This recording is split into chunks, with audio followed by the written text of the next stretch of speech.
I have absolutely no idea if this is going to look as good as it does in my head, but today we're going to find out.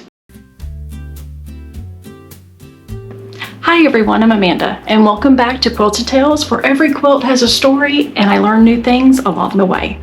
Last time we were able to get the fabric ironed, cut, and sewed into quilt blocks. Today I'm going to sew those blocks into rows, adding the sashing and the borders, and by the end of today's video we should finally have a finished quilt top. So if you'd like to follow along as the quilt comes together and see what we discover along the way, I hope you'll subscribe. So come on, we got a quilt to make. As I started sewing and getting everything ready, it got me thinking. Quilting is really about taking a bunch of separate pieces and turning them into one finished quilt. And while I was working on it, I started wondering if lakes had ever done anything kind of similar. It turns out they have. Today, we usually think of lakes as places to fish, swim, or spend some time with family, but long before modern highways, many lakes and waterways were some of the easiest ways for people to travel.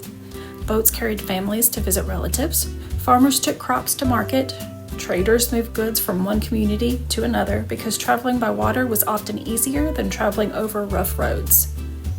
Instead of separating people, lakes often connected them. I kind of like the comparison. A quilt doesn't become something special because of one block. It's all the pieces stitched together that tell the story. I live on a lake, and around here most of the houses have their pretty sides facing the lake. I never really thought about it that much. I just figured everybody wanted the best view of the water. But then, like I always do, I got curious and I looked it up. I found out that in many older lake communities, before good roads reached the area, people often arrived by boat. Visitors came to your dock, sometimes supplies came to the dock. For many families, the lakeside wasn't just where you relaxed, it was where the people came and went. And it made me look at those houses a little differently. Now, every time I'm out on the lake, I find myself wondering which homes might have welcomed visitors by boat years and years ago. It's funny how one question usually leads to another, and once I started looking into the history of lakes, I just wanted to know why, and there was something else I'd never really thought about. Every lake seems to have the Adirondack chair sitting somewhere near the water. I've probably sat in plenty over the years, but I never really wondered where that came from.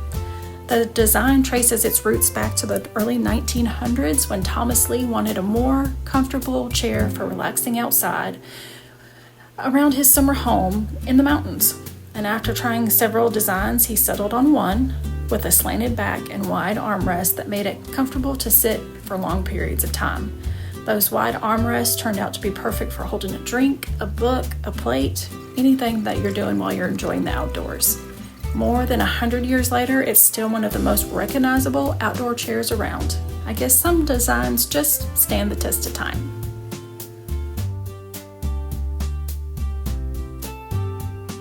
And here it is.